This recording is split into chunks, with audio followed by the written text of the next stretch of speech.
몇 가지 좀 살펴보죠. 마녀 재판을 보겠습니다. 한국 근현대사는 아니지만 네네. 재난을 이용해서 정치적 위기를 벗어나고자 했던 사회적 위기를 벗어나고자 했던 그 사례 중에 마녀 재판이 네. 있었는데요. 사실 이제 이 마녀 재판은 대단히 오랜 시기에 걸쳐서 진행이 됐어요. 보통 이제 뭐 14세기부터 18세기는 본격화, 17세기는 이제 광기죠. 광기로 일어났던 21세기 상황인데, 한국에도 있잖아요. 예. 네. 근데 이제 이 상황이 사실은 이제 12세기부터 11세기 말부터 거의 700년 가까이에 걸쳐서 이 마녀 재판이 벌어졌는데, 네. 사실 이제 이건 교회의 권위. 당시 중세에 보면 그 로마 교회가 지배권을 형성하고 있었던 상황이잖아요.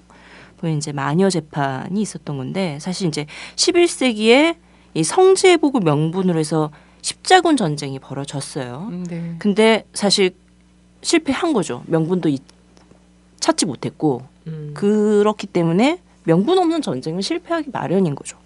그 결과 교회와 교황의 권위가 바닥을 친 거죠. 그러면서 이 교회가 또 당시 이제 로마가 교회의 일수장이었는데, 이게 아비뇽과 로마 교회로 또 분리가 돼요. 그래서 교황 자체가 두 명이 되는 상황이 발생을 한 거죠. 이런 상황에서 각 뭐 당시 이제 뭐 나라라는 개념은 사실 없었지만 봉건 귀족들이었던 거잖아요. 어느 편을 들어야 할지 잘 모르는 갈팡질팡하는 이런 상황이 됐고, 이 상황 자체가 이후 이 종교 전쟁과 30년 전쟁의 또 다른 전쟁으로 되는 과정에서 사실 유럽의 이 기독교 세계관 자체가 흔들리는 상황이었고, 이 세계관이 흔들리니 정신적 공황 상황이 오는 거죠. 여기에 부패 상황, 교회의 부패 상황도 좀 존재를 합니다. 이제 이들을 대한 이 반대 운동이 벌어지는데, 이 로마 교회, 뭐 프랑스 교회들 이들을 이단으로 해서 이단 척결 운동을 벌이죠. 근데 왜 이들이 이단으로 이야기됐는가라고 했을 때는 당시 로마 교회에 프랑스 교회의 부패상에 반대했던 거예요. 어떤 상황이 있었냐면, 그 부패 상황이 보면 모든 것이 다 돈벌이가 되는 상황이었어요.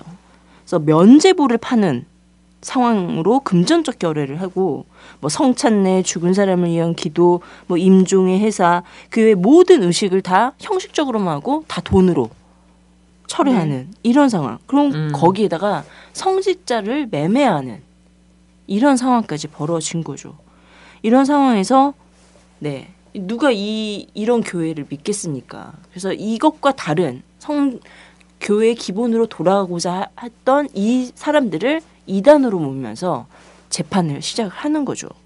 그래서 이 사람들에 대한 마녀 재판이 동시에 또 그 당시에 14세기 이 정도에 들어가면 흑사병이 창궐을 해요. 네네. 각종 전염병이 시작이 되는 거죠. 그래서 당시 유럽 인구의 3분의 1이 목숨을 뺏겼대요. 이 흑사병으로. 이러면서 이거에 대한 위기 상황이 대단히 이제 돌출이 되는 거죠. 전쟁과 전염병과 기관으로 모든 것이 다 마비되는 상태. 그렇다면 이것에 대해서 어떻게 해야 되겠어요? 그대로 간다면 누군가에게 책임을 지어야죠. 지배 권력들은 자기 체제가 흔들리는 상황을 목도를 한 거예요.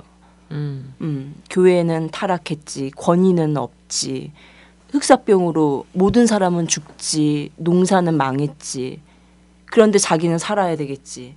그렇다면 누군가한테 말했듯이 돌려야 되는데, 그것은 그 사회의 가장 약자에게 돌아갔던 거. 그래서 마녀 재판이라고 명칭 자체가 보듯이 대다수 80% 이상이 여성들에게 돌려져서 이게 다 마녀로 인해서 만들어진 상황이다라고 얘기를 한 거죠. 그런데 문제는 이 마녀 재판에 있어서 이들이 이 사회가 다 망해가지니까 자기 부를 또 가지고 올 수 있는 상황이 아닌 거잖아요.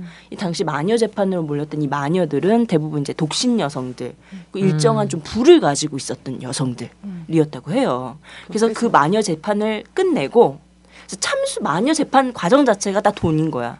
마녀가 자기 자신이 마녀가 아님을 입증하는 것도 돈으로 해야 되고 돈이 얼마.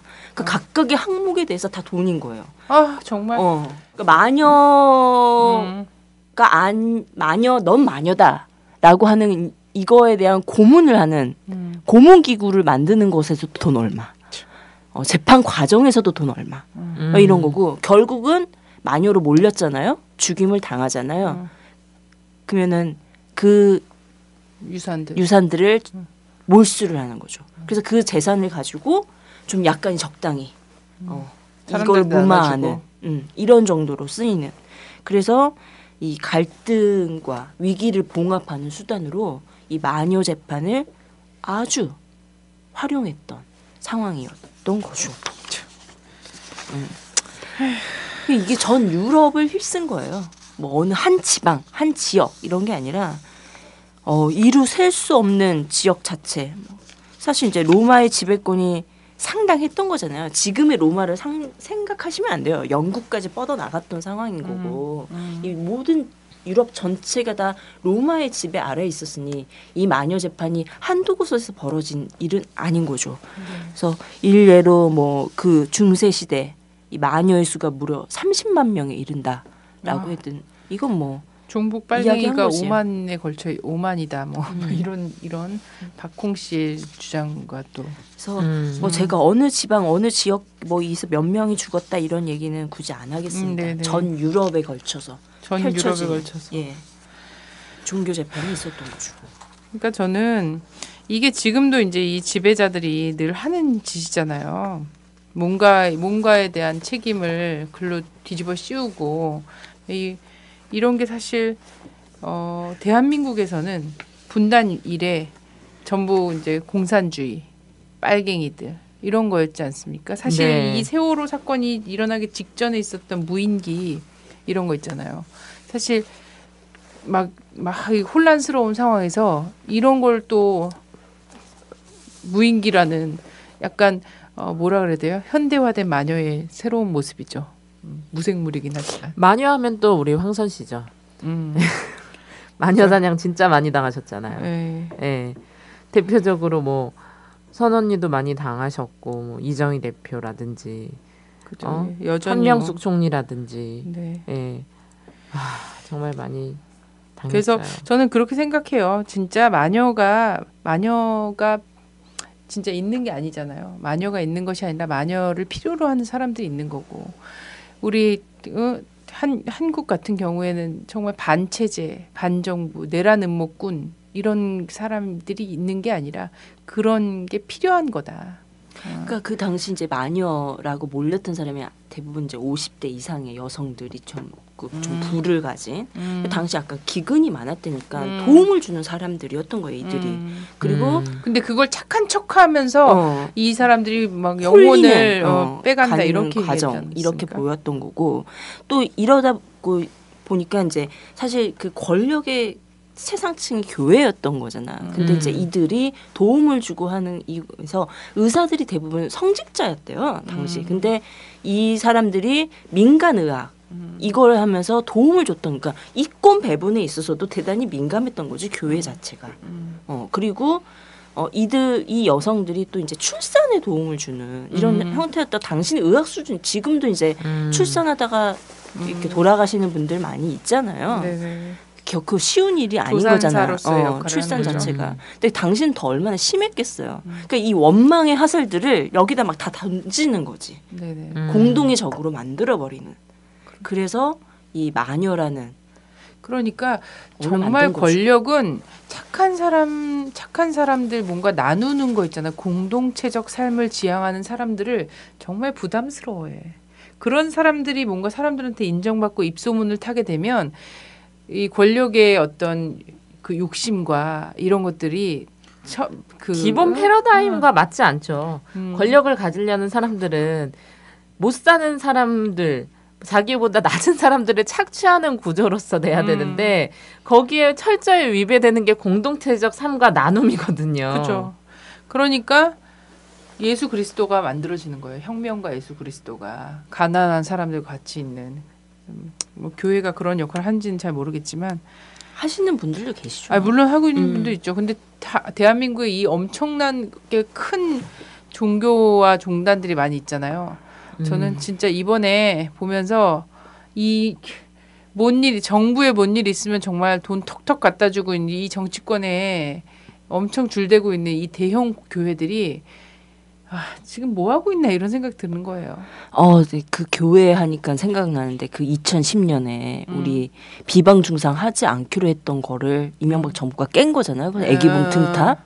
근데 그때 순복음 교회가 앞장섰잖아요. 맞아. 그래서 제가 이제 이렇게 듣게 됐는데 그 과정을 딱 그냥 줄여서 얘기하면 등탑 딱 전등하고 5분 만에 썰물같이 빠져나갔대요. 진짜 맞을 수도 있다. 포탄 맞을 수도 있다라는. 남은 사람은 어떻게 되는 거야? 그러니까 민간인들 그 안에 그걸 반대했던 민간인들은 어쩌라고? 예수 그리스도가 그렇게 살라고 했나?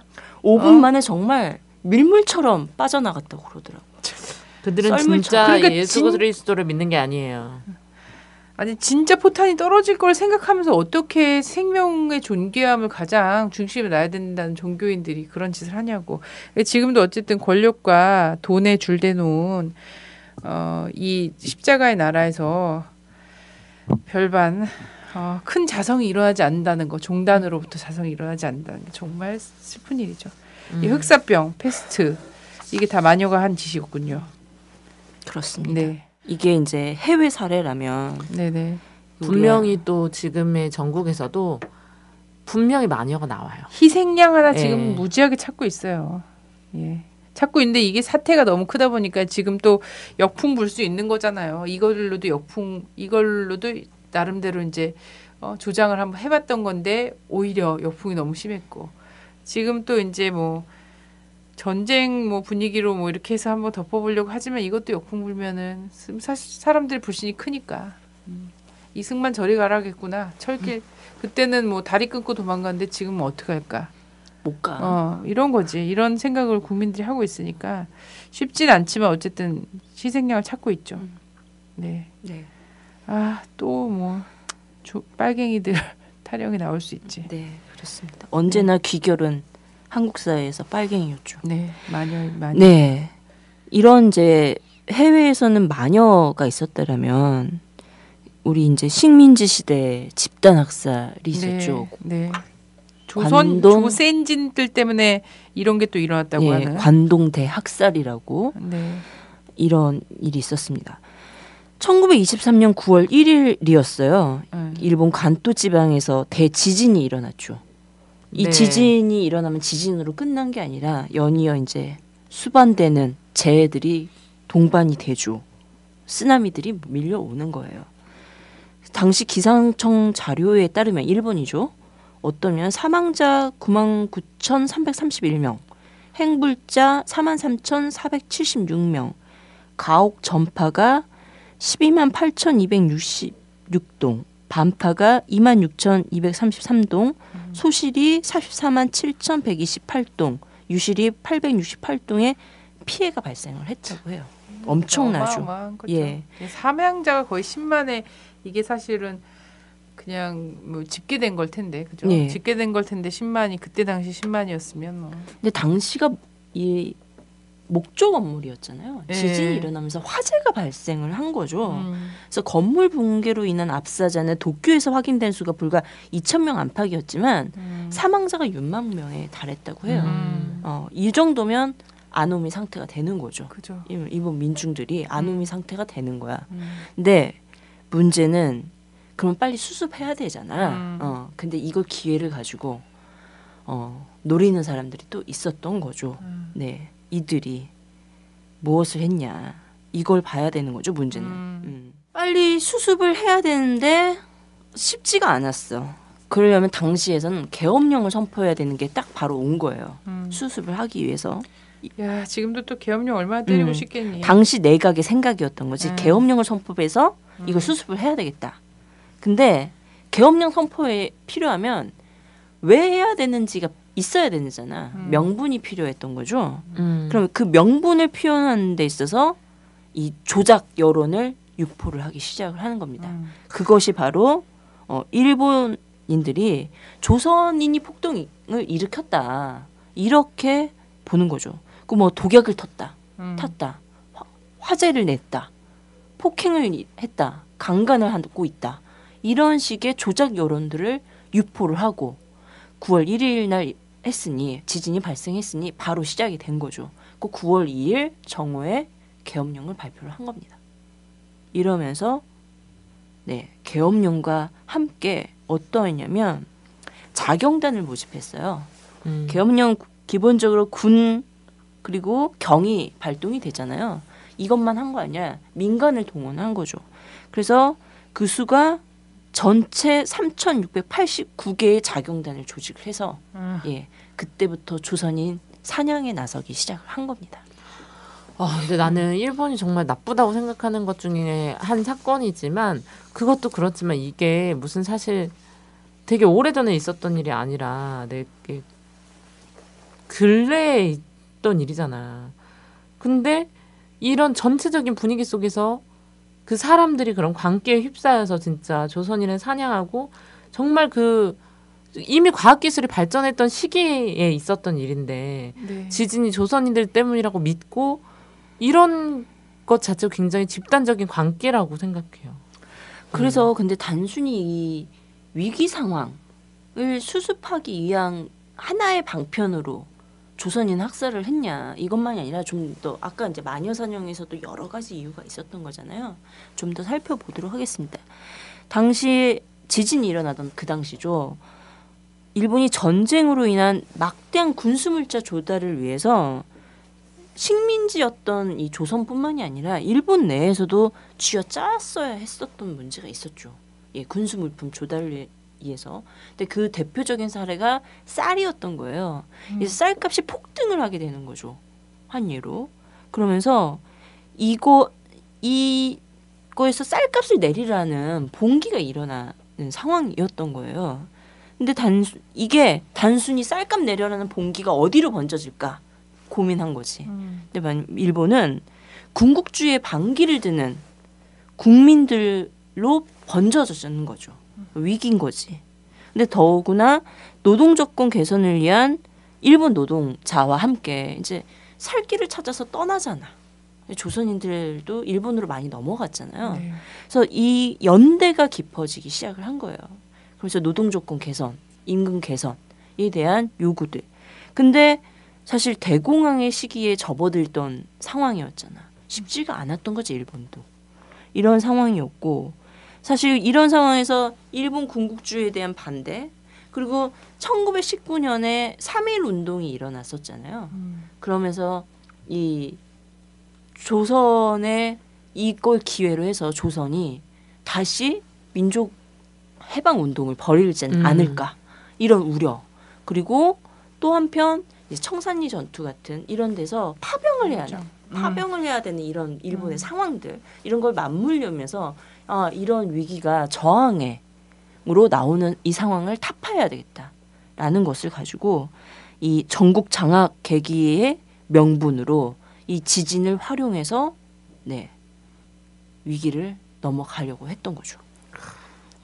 그래서 보면 학살이 진행됐다고 하는데 학살당한 숫자가 어떠한가 이런 걸 좀 잠깐 보면 물론 정확한 통계는 아직도 없어요. 근데 사람마다 다르죠. 근데 요시노 사쿠조라는 사람이 25,340명 이렇게 쉽게 있고 또 거기 이제 제일 유학생들이 있었던 거잖아요. 이 경우에는 한 6,000명 정도로 조사를 하고 있고 김승학 씨 같은 경우는 또 동일하게 한 6,066명 이렇게 하는데 그 독일 외무부 당시 자료를 확인해 본 결과 강효숙 씨 같은 경우는 23,058명이 학살을 당했다라고 얘기를 하고 있습니다. 그래서 최소 6,000명에서 2만 명까지 추정되는 학살 인구죠. 그게 진짜 최소 6천여 명에서 2만 명까지라고 얘기를 하면 거기서 신원 확인된 사람은 또 더 적은 거잖아. 그렇죠. 그 나머지는 다 행방 불명자로 되어 있는 상황이 있는 겁니다. 그러니까 이렇게까지 정말 대대적인 집단 학살과 이런 것들을 자연재해를 뒤집어 씌워서 타 민족을 집단 학살한 이런 나라에게 지금 실제 그 군대를 풀게 하고 군국주의로 다시 재무장을 하게 하고 정말 이거는 세월호 같은 사건이 진짜 막 한 100개가 모여서 터지는 것처럼 엄청난 재난이 될 수 있는 거잖아요. 지금 대통령이 우리를 죽이려고 하는 거죠. 우리나라 정치인들이 국민을 얼마나 더 죽이자고 이 짓을 하는 거야. 지옥으로 밀어넣는 거랑 같아요. 당시 지금도 일본이 미국을 되게 좋아하잖아. 그때 이제 미국 대사가 어떤 얘기를 했냐면 일본은 문명국이 아니다. 미개한 나라다. 이 학살을 보고서 그렇게 발표를 했다고 하네요. 그럼 뭐해? 그렇게 발표하면 뭐해? 잠깐 더 볼게요. 사실 이게 이제 뭐 자경단에 의한 뭐 우발적 이런 식으로 일본은 얘기하고 또 군경이 이거를 빠르게 수습을 해서 조선인을 보호했다라는 식으로 이야기하고 우린 책임 없다. 이런 식으로 얘기하는데 사실 이건 조직적이고 계획적인 일본 정부의 학살이다. 이렇게 좀 보면 좋을 것 같아요. 그 확인 사례를 좀 이야기하도록 하겠습니다. 네. 당시 계엄령에 대한 명분이 필요하다고 했었잖아요. 그래서 야마모토 내각이 군 무선망을 통해서 유언비어를 의도적으로 조직적으로 유포를 했습니다. 그래서 어떠한 얘기를 했냐면 그 전문 내용에 학살을 허가하는 내용인 거죠. 도쿄 부근의 지진제를 이용하여 조선인이 각지에서 방화하는 등 불량한 목적을 이루려 하고 있다. 도쿄에서 폭탄을 소지하고 석유를 뿌린 자가 있어 이미 일부 계엄령을 실시하고 있으니 각지에서도 충분히 시찰을 하고 조선인들의 행동을 엄밀히 단속하기를 바란다. 이런 전문을 내립니다. 네. 근데 보세요. 유언비어를 조직적으로 유포할 수 있는 사람은 권력자예요. 맞습니다. 근데 한국 정부는 계속 국민들한테 유언비어 유포하지 말라고 하는데 국민들이 떠드는 유언비어, 국민들이 떠드는 소리 있잖아요. 이건 유언비어가 아니라요. 민심이라고 얘기하는 겁니다. 민심이라고 얘기하는 거고 여론이라고 얘기하는 거고 그것은 집단적인 어떤 총의를 모으는 과정이라고 보면 되는 거예요. 근데 이걸 유언비어라고 얘기하고 괴담이라고 얘기하면 그건 독재의 시각이에요. 그래서 유언비어를 이렇게 조직적으로 유포할 수 있는 능력은 권력자만이 갖고 있어요. 지네가 국정원 심리 전담반 갖고 있으니까 우리도 그런 거 갖고 있는 줄 아나 봐. 그러니까 여기서 언론의 역할이 대단히 중요하잖아. 사실 보도를 해주고 내용의 진상을 규명을 해줘야 되는데 언론 또한 단지 일본 언론 또한 확인 작업을 안 해. 그대로 이것을 마치 진짜 진실인 양 조선인 폭도들이 간토 지방에서 내란을 일으키고 있다라는 걸 그대로 보도를 한 겁니다. 확인 작업 엄청 없이. 잔인하게 죽였잖아요, 진짜. 그러니까 그야말로 이 현대 사회에서 벌어진 근현대 사회에서 벌어진 인간 사냥이었잖아요. 또 어떻게 그 내용들이 진짜 입에 담지도 못할 만한 그런 사륙이거든요. 이 간동 대학살이. 근데 박근혜 씨나 이명박 씨나 이런 사람들은 그런 일본이 용서가 되냔 말이야. 이걸 모르고 있는 건 아닐 거 아니야. 그러니까 자기네들은 우리나라 국민의 대통령이 용서되냐는 거야. 모르고 있을지도 몰라. 현 대통령은 잘 모르고 있을지도 아니, 몰라. 이런 거지. 안동이 어딘지도 모를 수도 있고. 아니야. 그건 그거고 이건 이거야. 그들의 사고는 그거지. 근데 나는 이제 대한민국이 정말 큰일 난 나라다 이런 생각이 드는 건 뭐냐면 이거예요. 자, 이번 지금 4월 달이지 아직. 네. 자, 4월 달에 4월 초에 국회에서 특별법 제정안이 하나가 제출이 됐어요. 뭐가 어떤 특별법이 제출됐냐면 제목은 이거예요. 관동 대지진 조선인 학살 사건 진상 규명 및 희생자 명예 회복에 관한 특별법. 진짜 너무 어이가 없지 않아요?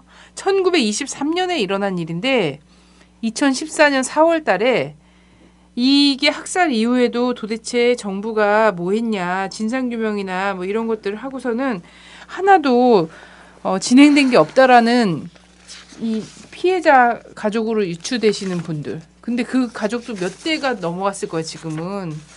이런 사람들의 이 열화와 같은 이것 때문에 한 세기가 거의 다 지난 이 마당에 이거 관련한 특별법이, 명예회복에 관한 특별법이 이제서야 되는 거예요.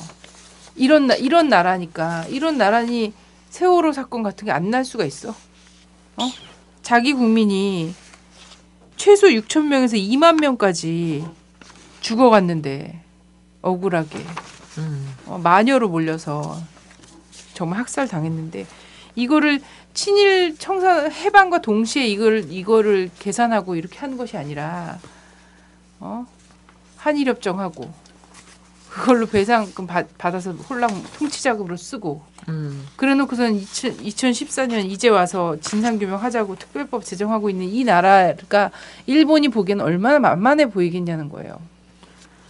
아휴. 근데 사실 네. 그 내용에 반박하는 게 아니라 다른 얘기를 하려고요. 사실 이제 조선인이 폭동을 일으켰다. 뭐 우물에 독을 탔다. 막 그래서 잡아가기 시작한 거지. 근데 확인을 해보니까 폭탄의 깡통은 파인애플 깡통이었고 그 안에 폭약은 설탕이었던 거예요. 이러니까 사실 지네들 스스로도 믿지를 못한 거지. 아니네? 녹슨 어뢰 같아. 1번 어뢰. 그러니까 이들이 어떻게 했냐면 다 일본한테 배웠구만. 조선 문제에 관한 협정을 극비리에 결정을 해서요. 계엄군 사령부가 네. 조선인의 폭행 혐의를 적극 수사하여 이를 사실화하는데 노력할 것을 지시를 합니다. 아니 자경단들이 움직이면서 조선인을 잡아왔는데 본하안이 말하고 틀린 거야. 그 우물에 독을 탔대는데 알고 보니 쌀뜨물인 거야. 이런 상황이니까 자기네도 혼란스러운 거지. 그러니까 이들이 어떻게 했냐면 유언반, 지휘반, 실행반들의 공작대를 조직을 해요. 그래서 직접 자기네들이 독 타고 폭동 일으키고 이러면서 마치 그것이 이제 사실이냐 직접적으로 이제 행동을 하는 거지. 나는 국정원이 막 원세훈 씨 화염병 던진 게 국정원이 아닐까 싶다니까 맨날 이런 거 있잖아. 자기들이 직접 하고 직접 동영상에 찍히고 있잖아. 아니 지금이 무슨 어느 시대인데 화염병을 던져요. 우리 그렇게 빠가 아니에요. 이게 믿질 않으니까 9월 5일 날 결정을 내려서 자기네들이 직접적 행동을 벌이는 거죠. 제가 이 학살의 예들을 읽어보는데 분노스러울 수가 없어요. 학살의 과정들이 그렇게 분노스러울 수가 없어요. 아니 관동 대지진 관련해서 이 학살과 관련해서는 막 사진 자료들도 엄청 많잖아요. 마녀를 근데, 죽이는 것만큼이나 똑같아. 전 세계 그러면서 생각하죠. 도대체 이 죽어 나가는 건 국민이고 도대체 무엇이 문제인가? 그냥 조선인으로 태어난 거? 대한민국 국민으로 태어난 거? 이게 문제인 거야? 지금도 자주성 없는 나라다 보니까 그 나라가 지금도 여전히 자, 그들이 얼마나 광기에 사로잡혀서 살인을 저질렀는지는 읽어드리지 않겠습니다. 너무나 처참하고요. 살아있는 사람을 죽인 거잖아요. 근데 문제는 이들이 얼마나 정말 반인륜적인 건지 그러니까 이제 학살을 하고 방치를 했을 거 아니야. 그걸 조선인을 동원해서 그걸 또 수습하게 해요. 위안부 때도 마찬가지였잖아요. 근데 뭐 그 사람이 아닌 거지. 백선엽 이런 사람들 있잖아. 간도 특설대 이런 데가 했던 짓거리들 보면 일본한테 배워서 그렇게 한 거잖아. 그 간도 특설대가 했던 것보다 더 심했으면 심했겠지. 타민족에 대한 이런 것까지 있다 보면. 그러니까 우매한 지도자의 국민들의 생명은 보장받을 수 없어요. 맞아요. 지금 세월호도 사실 엄밀하게 얘기하면 학살이에요. 이 한국 사회에 정말 고질적인 권경유착, 고질적인 물질 만능주의, 고질적인 아주 지긋지긋한 관료주의, 책임 떠넘기기, 철밥통. 그래서 사실 이제 이 세월호 무슨 이게 그냥 사고가 아니다, 인재다라고 얘기하지만 사실은 관제예요. 맞아요. 예. 관제라고 얘기하는 게 맞고, 근데 그거를 딱 또 좋네요, 관제. 청와대에서도 썼더라고. 관제 이런 얘기가 절대로 이제 더 이상 나올 수 없게 과거로부터의 관행, 과거로부터의 관행을 자기가 오늘 사과한 내용의 중심이 이거야. 내가 뭘 잘못했다가 아니라 과거로부터의 관행을 집권 초반에 강하게 끊어냈어야 되는데 그러지 못한 것이 너무 미안하다 이거야. 그래서 자기 잘못은 없어. 근데 내가 보기에는 그 과거 중에서 가장 큰 건 다카키 마사오 과거가 제일 컸고요. 당신이 영부인으로 있을 때 그때가 컸고, 지금 일어나는 것은 이 한국 사회에 정말 반세기가 뭐야? 반세기 이상 새누리당이 집권하고 있었잖아. 당신들이 만든 거라고. 그중에 다카키 마사오의 그 업적이 제일 크고, 그리고 그걸 지금 현재 그것을 고스란히 계승하고 있는 게 박근혜 정부라고. 그 총리가 사퇴 성명서 발표하기 전에 이런 말을 했어요. 이 매뉴얼을 혁명적으로 바꾸겠다. 이런 말을 했거든. 우리는 혁명적 매뉴얼을 원하는 게 아니에요. 정상적인 매뉴얼을 원하는 거지. 근데 말했듯이 이게 과거로부터의 관행, 악습, 구태 이런 건 자기 잘못이 없어요. 유체 이탈이야 이거야말로. 그거를 진짜. 가지고 혁명적으로 바꾸는 뭔가를 하겠다는 둥. 그런다고 사퇴 수습이 되는 게 아니라는 걸 아셔야 됩니다. 그래요. 사퇴 수습하기는 분명히 이번 너무 일도 늦었어요. 마녀 사냥을 할 거예요. 누구한테 아니야. 똑같죠. 또 우리 선언니 같은 사람들 한테 하겠죠. 종북 세력이 또 대한민국을 혼란스럽게 하고 세월호 사건의 유언비어를 퍼뜨리고 국가의 기강을 흔들고 있다. 한기호 최고위원이 벌써 얘기했잖아요. 북에서 지령 때릴 거고, 그거를 뭐 종북 빨갱이들이 이렇게 하면서 국가 혼란으로 몰아갈 것이고, 그러면서 또 뭐야 새누리당 그 권은희 국회의원 뭐 이런 사람들 다 얘기한 거잖아요. 종북 시위꾼 전문 시위꾼들이 있다. 뭐 그렇게 말하면 국민들이 그런가 보다 이럴 줄 알았나 봐. 그러니까 그거야말로 구태의연한 거지. 혁명적으로 전환하려면 자기네들 사고 방식부터 바꿔야죠. 그런 것 없이 어떻게 되겠어요. 네. 자, 또 눈을 부릅뜨고 9.11 또 최근에 있었던 어쨌든 뭐 재난이라면 재난이잖아요. 그렇죠. 예. 자, 지금까지 사례에서 9.11까지 보면 좀 공통적으로 보자면 재난을 위기를 자신의 목적 활용에 적극적으로 활용했다라는 라는 거죠. 근데 여기 하나는 그래서 책임지는 사람이 없었던 거예요. 어느 누구도 마녀 재판에서 그것이 잘못이다라고 하는 책임지는 사람이 없었고, 이 관동 대학살 같은 경우도 책임지는 사람은 없었다라는 거예요. 나중에는 피해자만 있었을 뿐이죠. 나중에는 마치 자경단이 잘못해서 잡아가졌어요. 한 100명 정도. 근데 처벌받은 사람은 별로 없어요. 그런데 일본 천황이 당시 일왕이 결혼을 했어. 그래서 풀어줘요. 나머지는 죽여주기까지 해. 잘했다. 그러니까 결국은 말한 듯이 죽은 사람만 원통한 거죠. 이런 상황입니다. 9.11 같은 경우 볼게요. 9.11 같은 경우도 사실 이건 논란이 아직도 많죠. 자작극이니 아니니 라고 하는데, 일단은 재난인 건 사실이죠. 많은 사람들이 죽었고 또 이런 것으로 인해서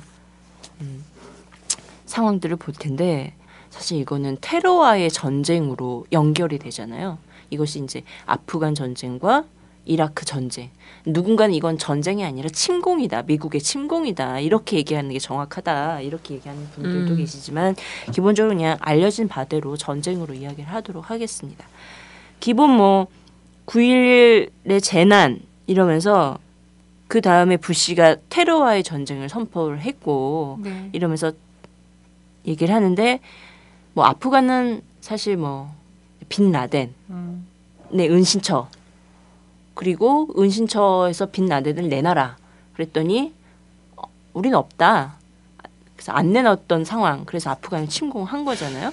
미국이. 그러니까 한마디로 전쟁 쉬운 나라예요. 전쟁이 네, 제일 쉬운 빈대 나라. 하나 잡자고 초가상간 다 태운 꼴이라는 그런 전쟁을 보여줬죠. 근데 뭐 빈라덴 못 잡았습니다.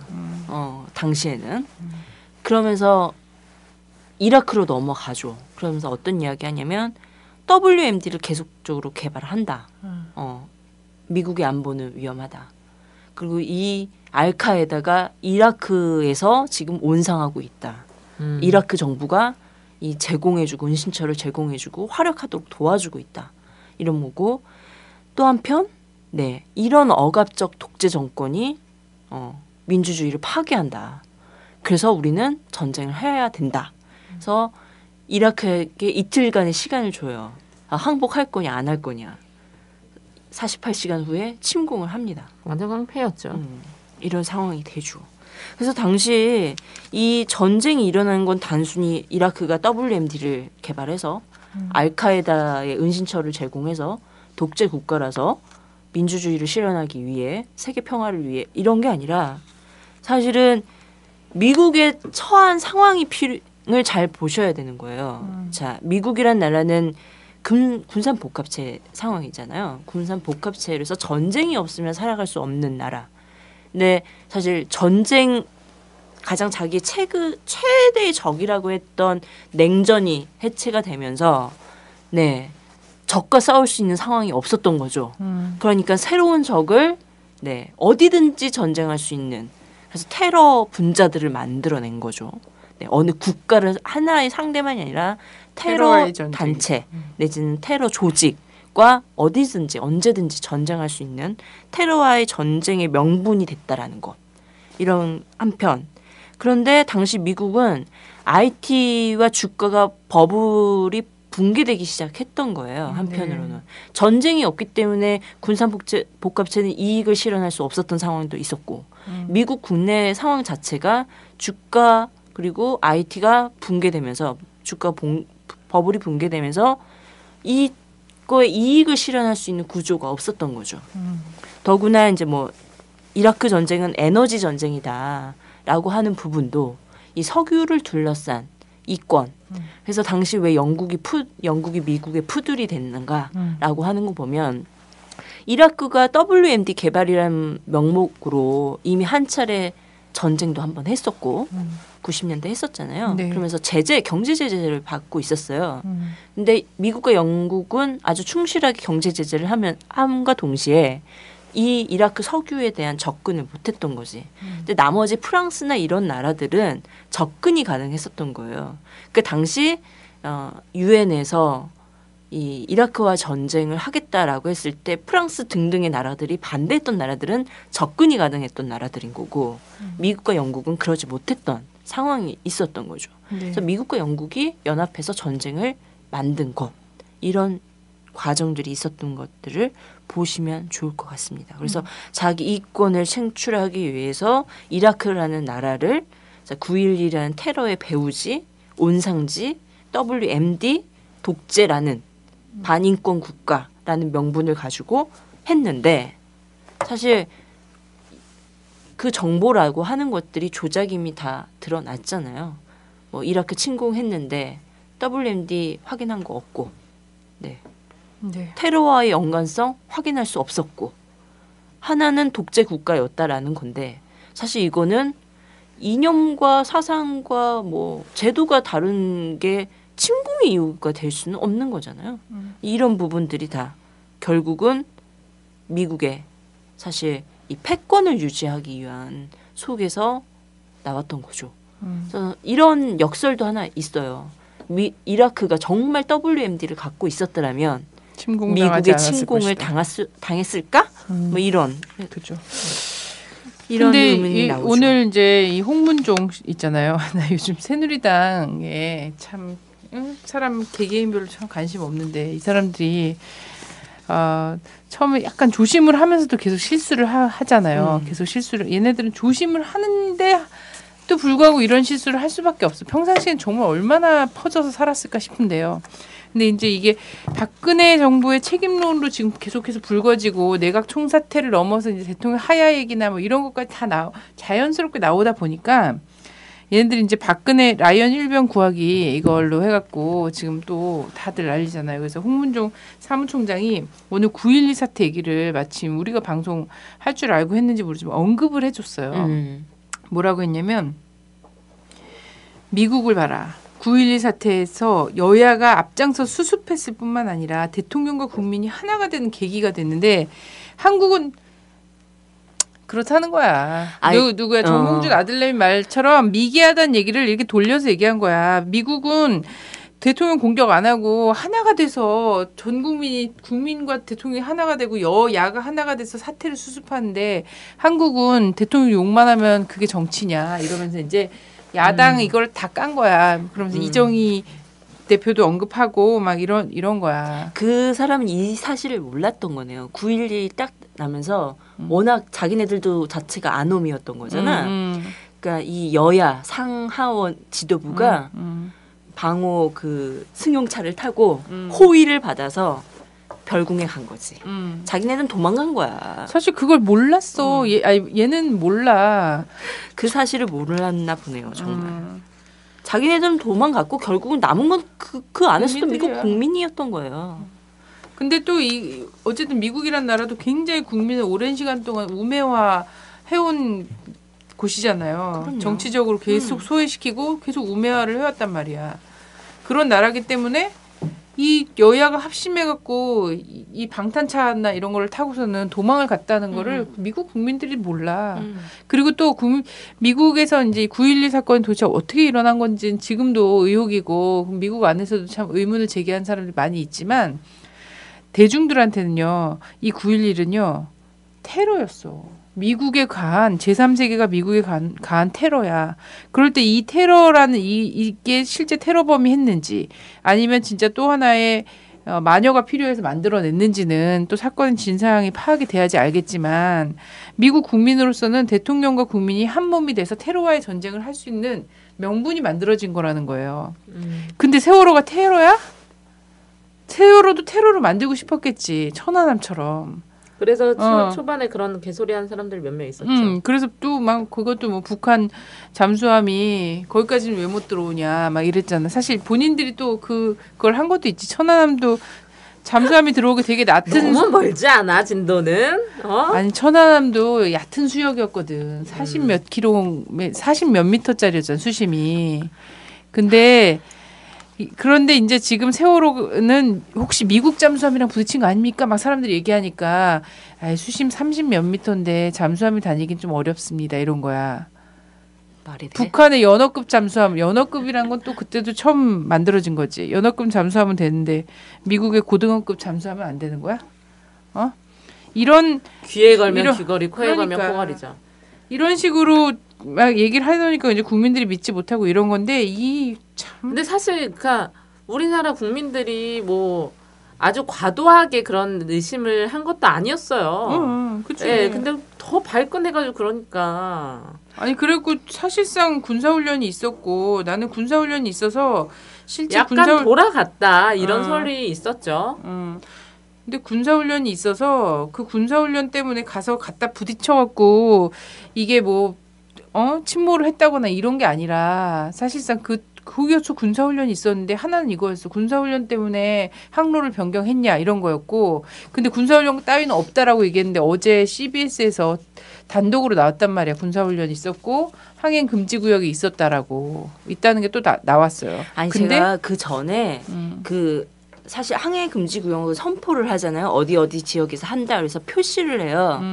근데 없는 거야. 이게 딱 몇 개만 딱 존재하고 이게 구역 어제 제가 그거 지도를 봤을 때 그 구역 자체가 대단히 많았거든. 근데 내가 처음에 발견했던 그 지도는 그런 구역 정도가 아니었던 거예요. 그냥 너무 간편한 몇 개 안 되는 이런 거고 그 지도를 보려면 한 10몇 분을 기다려야 그 지도가 떴었거든요. 근데 그래도 네티즌들이 찾아낸다는 거. 그 10몇 분 기다리는 거 그거를 찾아냈는데 근데 나는 이게 항로 변경 이런 거 둘째치고 그러면 한미 군사훈련이 진행이 됐는데 이 해상훈련 포함된 쌍용훈련이 진행되고 있었는데 쌍용훈련 내용에 대해서 우리 맨날 뭐라고 얘기하냐면 전쟁훈련 반대하는 애들 있잖아. 애들이 반대한다고 얘기하면 정부가 한 얘기가 이거였어. 하나는 방어적 성격의 훈련이다. 그리고 이것은 전쟁뿐만 아니라 뭐 구조와 수색 등 민간 재난 업무를 포함해서 훈련하는 거다. 이번 쌍용훈련도 내용이 이거라고 얘기했거든. 국방부가. 왜 못하냐고. 근데 재난구조 훈련을 막상 그 진도 앞바다 학살이시네. 그쪽에서 하고 있었는데 몇 미터 몇 킬로라도 그럼 거기에 전부 다 있었다는 거 아니야. 그래서 근데 왜 못 오냐고. 그러니까 결국은 그들의 재난 구조는 군인 거지 민은 아니었던 거야. 하나의 내용을 그냥 보자면. 그래요. 그러니까 결국은 전쟁이 나도 민간인 왜 전쟁이 나면 군인이 죽는 게 아니라 민간인이 대다수 죽는다고 하는 말이 이걸 통해서도 확인할 수 있는 거죠. 근데 한국에선 전쟁이 나면 군도 민도 다 죽는다는 게 천안함과 세월호를 통해서 바로 딱 드러났어요. 군도 못 살려. 아니 너무 아이러니해. 뭐 말만 하면 뭐 우리나라 발전됐다 그러고 뭐 서울 시내 뭐 엄청 뭐 테크놀로지의 뭐 중심 도시다 막 발전된 도시다 이렇게 얘기하는데 그렇게 부를 가진 나라에서 생활고를 그 강남 3구라는 곳에서 생활고를 이기지 못해가지고 새 모녀가 자살을 하질 않나. 그 사람들을 뭐 그렇다고 막 우울증 있고 이런 사람들이 아니었단 말이야. 그런데다가 이렇게 뭐 국방에 돈을 막 몇 천억 몇 조씩 쳐 바르는 것 그런 나라에서 바다가 뒤집히고 천안함은 침몰하고 이거 너무 어이가 없는 거야. 그러니까 주변국에서도 뭐라 그래. 중국에서도 한 말이 사실 중국어로서의 어떤 그 어감 있잖아. 한국의 근대화의 어떤 시험대가 될 것이다. 이런 얘기를 했단 말이야. 한국이 문명국인지 아닌지가 드러난다. 우린 당연히 문명국이고 선진국이고 경제 최고의 정말 아시아 경제 대국이라고 자부하고 이런 나라에서 이런 일이 벌어진 거야 지금. 근데 나는 이번에 알았는데 이번에 이제 외신들이 이거를 굉장히 주요한 사건을 보도하잖아. 되게 충격받은 거야 외신들도. 왜냐하면 너무 황당하지. 한국처럼 그래도 현대적인 국가가 세계 뭐 12위 경제 규모가 이렇다는 나라가 대응하는 꼬라지가 이거는 무슨 아프리카 어디서 갑자기 아프리카 앞바다에서 무슨 배가 꼬꾸라졌는데 거기에 아무것도 없는 거 있잖아. 그물 말고는 아무것도 없는 상황. 이런 상황처럼 대응했다라는 거지. 근데 외국 보도에서 그래서 3류국가다. 후진국에 대응을 하고 있다. 이런 표현을 하는데 난 진짜 그걸 보면서 언니 어떤 생각까지 했냐면 그냥 구조대가 아예 안 가고 어민들만 가서 그래. 구했어도 맞아. 더 많이 살았을 거야. 그냥 구조 매뉴얼이 없고 정부나 해경이나 이런 데서 참견을 안 하고 그냥 진도 어민들만 가서 먼저 구했어도 나는 그 어민들이 어떻게든 헤엄이라도 쳐 가서 나는 그 창문 부셨을 것 같은 거야. 그렇지. 어민들이 어차피 먼저 출동했고 어민들이 그 어촌회관에서 방송해갖고 막 이렇게 서로 연락해갖고 더 먼저 왔어. 근데 난 이거 몰랐는데 이게 가디언지에서 나왔는지 모르겠는데 매년 한국이 3만 1,000명이 사고로 사망한대. 그러니까 사망자의 굉장히 높은 퍼센트가 그냥 병이나 질병이나 이런 것 때문에 하는 게 아니라 사고로 사망을 한다는 거야. 이거는 국가가 기본적으로 그냥 이 재난과 관련해서 특히 인재와 관련해서 국가의 어떤 시스템 자체가 굉장히 후진적이다라는 얘기를 한 거야. 애들도 그렇고 세월호 승객들은 딱 정말 원인 하나야. 돈 때문에 죽었어. 맞아. 돈 때문에 죽은 거야. 그럼 이걸 왜 돈 때문에 이렇게 수많은 애들이 목숨을 막 없어지게 만들었냐? 사실 이거 누가 했어? 박정희 전두환이 한 거야. 박정희 전두환이 돈 주면 규제 완화해주고 박근혜는 이제 돈을 받고 몰래 해주는 것도 아니고 방송에 나와서 규제 완화해주제. 그게 무슨 엄청난 대한민국의 가장 거대한 악인 것처럼 규제 철폐. 일반인들은 정말 국가보안법도 아니고 2층 집 가지고 있는 일반인들이 옥탑 하나 올리려도 허가가 안 나. 근데 이런 정말 그런 배에서 그렇게 승객 100명 명을 증축하는 그런 허가를 내주고 이거 누가 했냐고. 다 박정희 전두환이 해준 거 아니야. 그 옛날에. 그러니까 다 똑같이 그거를 하고. 그러니까 우리는 정말 멍청하고 돈밖에 모르고 지밖에 모르는 그런 지도자를 세움으로써 국민들 계속 죽어나가는 거야. 그것도 한편 있고 또 한편으로는 외국의 요구에 화답해서 말이 좋아 화답이지. 그래서 스스로 철폐하는 경우도 있죠. 우리 막국수에 강동 오라버지 나온 적 있잖아. 그때 그분이 어떤 말을 하셨냐면 사람들 많이 도와주고 싶고 많이 살리고 싶고 이러면 선거를 잘해야 된다. 그게 가장 큰 게 정말 가난한 사람들, 소외받은 사람들, 내가 돕고 싶은 사람들을 도와주는 길이다. 이런 얘기를 하셨거든. 그 말이 딱 맞는 거야. 그래서 그분 카톡을 보니까 정말 선거 한번 잘못해가지고 우리가 잘못 뽑은 대통령 때문에 많은 아이들이 죽었다고 안타까워하시더라고. 다 죽었어. 너무 안타까워. 정말 맨정신으로 살 수가 없어요 요즘에. 보면 이게 이제 정부의 의도대로 수습이 되지 않는다라고 하면 그야말로 그들이 이야기하는 혁명적 상황이 오겠죠. 그들이 이야기하는. 네. 지금은 이제 정부에서 누가 나와가지고 그러지도 않겠지만 정말 나는 정말 머리를 땅에 찌르면서 뭐 심지어 할복을 한다 그래도 나는 용서 못할 것 같아. 정말로. 맞아요. 이제는 용서 못하지. 어떻게 하겠어요. 카페가 하나 생겼어요. 다음 카페에 엄마의 노란 손수건이라는. 그래서 이 실종자랑 피해자 엄마들이 이제 이런 카페를 만들었으니까요. 근데 여기 실린 글을 정말 읽을 수가 없어. 눈물 없이 볼 수가 없네. 그래서 엄마의 노란 손수건 카페 뭐 만들었으니까 자 이걸 동참해 달라고 하고 있습니다. 예, 안산 지역에 아마 어머니들이 만든 것 같은데 같이 해서 우리 생때 같은 목숨들을 이렇게 버리는 일이 다시는 없어야 되겠죠. 국민들은 학살이에요, 학살. 이거는 명백하게 이건 사고사가 아니라 이건 학살입니다. 학살이고 정말 그걸 지켜보는 국민들도 너무 정신적 타격을 받았어. 정말 2주 동안 그 과거로 돌아가서 아이들을 살려내는 그 꿈을 그 상상을 국민들이 수만 번씩 했단 말이야. 그러면서 자기 가슴을 때리고 베갯잎을 쥐면서 울었어. 우리 국민들이. 그래요. 근데 정권 안보에만 정신이 가 있다는 게 진짜 너무 놀라울 따름이에요. 근데 그따위로 사과를 해? 오늘? 그따위로 진짜? 미친년이야.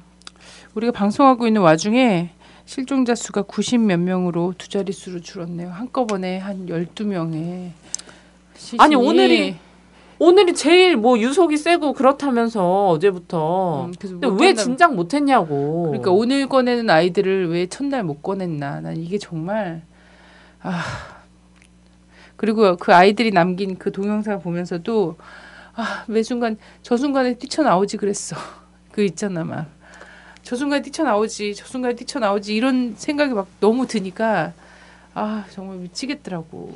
정말 내가 살릴 죽더라도 수 있었던 너무 숱한 시간들을 정말 사람들이 내가 죽더라도 저 자리에 있었으면 내가 이거 다 알고 글로 갔으면 이런 얘기하는 사람 엄청 많아. 그래요. 국민이 분노하는 건 바로 나의 상황이 되는 거잖아. 내 자식이기 때문에 그러는 거예요. 근데 내 자식을 죽인 거야. 그럼 정말 해수부고 해경이고 정말 박근혜고 뭐 씨발 다 진짜 이거는 어떤 욕을 해도 아까운 것들이야. 진짜 이것들은 정말로 동물이 뜯어먹어야 되는 년들. 자, 책임지세요. 책임지는 방법은 진심으로 사과할 양심도 없고 보니까 진심으로 사과할 양심도 없고요. 진상 규명을 할 용기도 없어요. 이 사람들은. 그것이 자기의 치부이기 때문에. 그런 정부는 사실 내려오는 것만 내리막길 말고는 길이 없어요. 우리 국민들이 길을 지금까지 다 알려줬잖아. 그런데 그거 듣지 않았거든요. 어떻게 합니까? 책임질 수 있는 방법이 그거밖에 없다면 그렇게라도 해야죠. 민심은 천심이라고 했어요. 민심의 이야기 지금이라도 늦지 않았으니 들어야 합니다. 자, 책임지세요.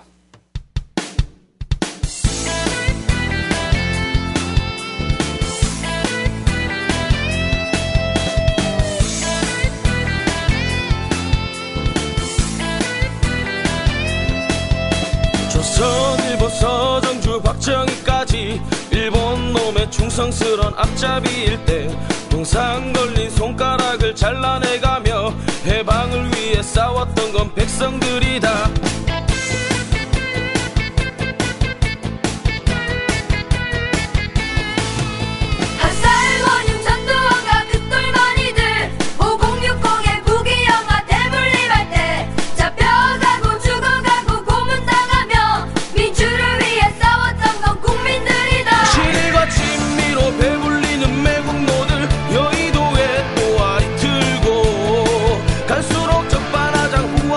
지랄 연명